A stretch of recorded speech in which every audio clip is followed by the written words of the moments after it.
The doctor came to tell me that he would operate the next day. "Don't be afraid," he said. "Everything will be all right." At 10 o'clock in the morning, I was taken to the operating room. My doctor was there. That reassured me. I felt that in his presence nothing serious could happen to me.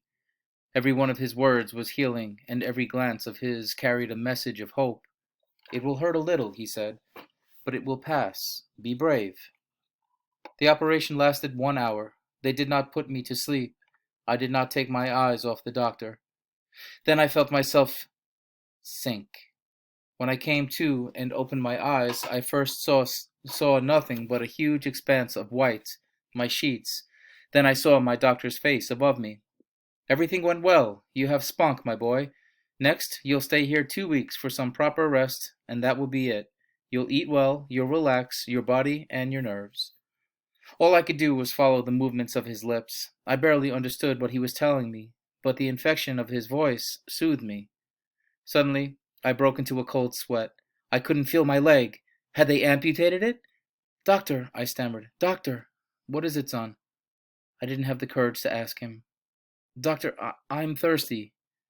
He had water brought to me. He was smiling. He was ready to talk. He was ready to walk out to see other patients. "Doctor?" "Yes." "Will I be able to use my leg?" He stopped smiling. I became very frightened, he said. "Listen, son, do you trust me?" "Very much, doctor." "Then listen well. In 2 weeks you will be fully recovered. You'll be able to walk like the others. The sole of your foot was full of pus. I just had to open the sac. Your leg was not amputated. You'll see, in 2 weeks you'll be walking around like everybody else. All I had to do was wait 2 weeks. But 2 days after my operation, rumors swept through the camp that the battlefront had suddenly drawn nearer. The Red Army was racing towards Buna. It was only a matter of hours.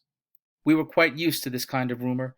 It wasn't the first time that false prophets announced to us peace in the world, the Red Cross negotiating our liberation, or other fables, and often we would believe them.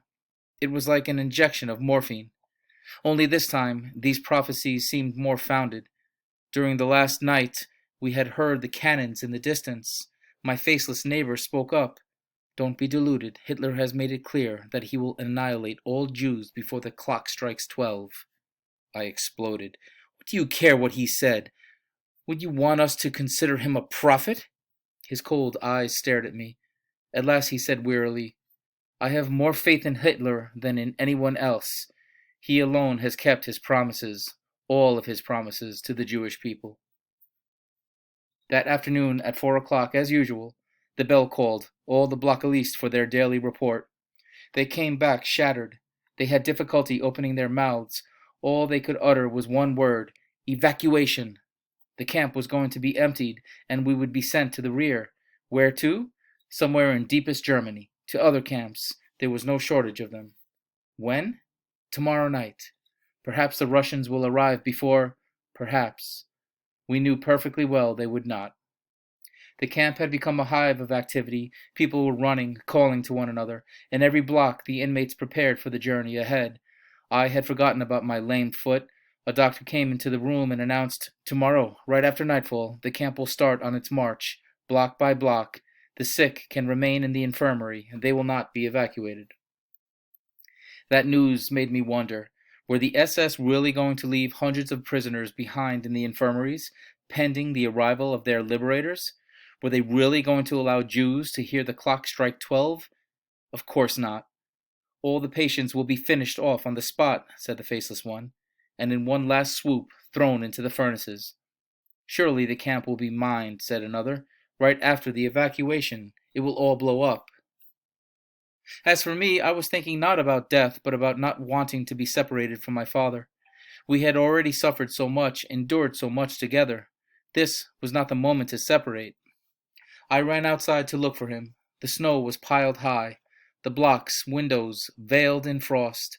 Holding a shoe in my hand, for I could not put it on my right foot, I ran, feeling neither pain nor cold. "What are we going to do?" My father didn't answer. "What are we going to do?" He was lost in thought. The choice was in our hands. For once, we could decide our fate for ourselves. To stay, both of us, in the infirmary, where, thanks to my doctor, he could enter as either a patient or a medic. I had made up my mind to accompany my father wherever he went. Well, father, what do we do? He was silent. Let's be evacuated with the others, I said. He didn't answer. He was looking at my foot. You think you'll be able to walk? Yes, I think so. Let's hope we won't regret it, Eliezer.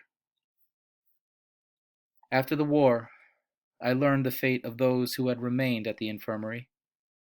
They were, quite simply, liberated by the Russians 2 days after the evacuation.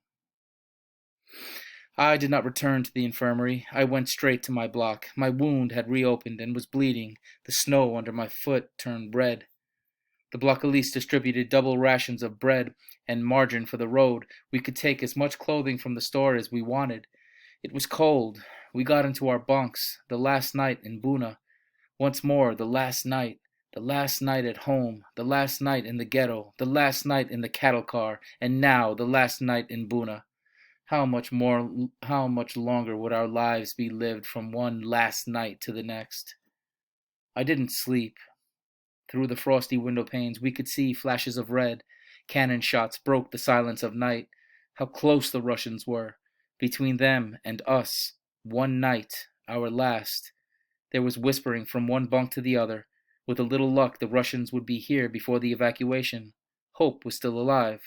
Someone called out, "Try to sleep. Gather your strength for the journey." It reminded me of my mother's last recommendation in the ghetto, but I couldn't fall asleep. My foot was on fire.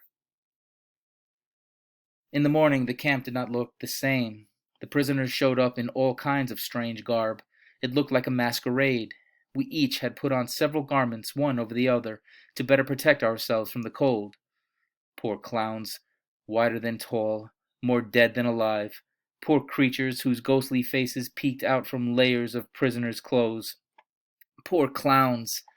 I tried to find a very large shoe in vain.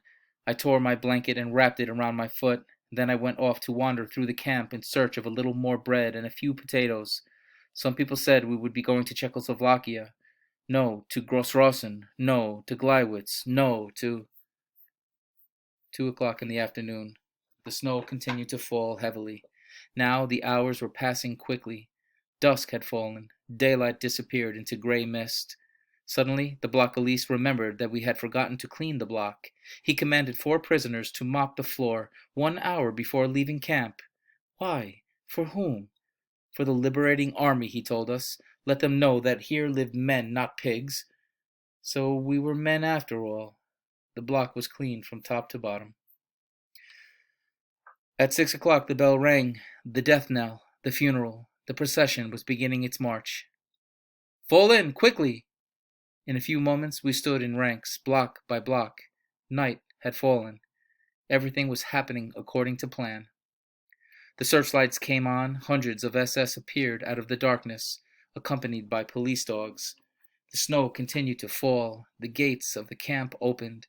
It seemed as though an even darker night was waiting for us on the other side. The first blocks began to march. We waited. We had to wait the exodus of the 56 blocks that preceded us. It was very cold. In my pocket, I had 2 pieces of bread. How I would have liked to eat them, but I knew I must not. Not yet. Our turn was coming. Block 53. Block 55. Block 57. Forward. March. It snowed on and on.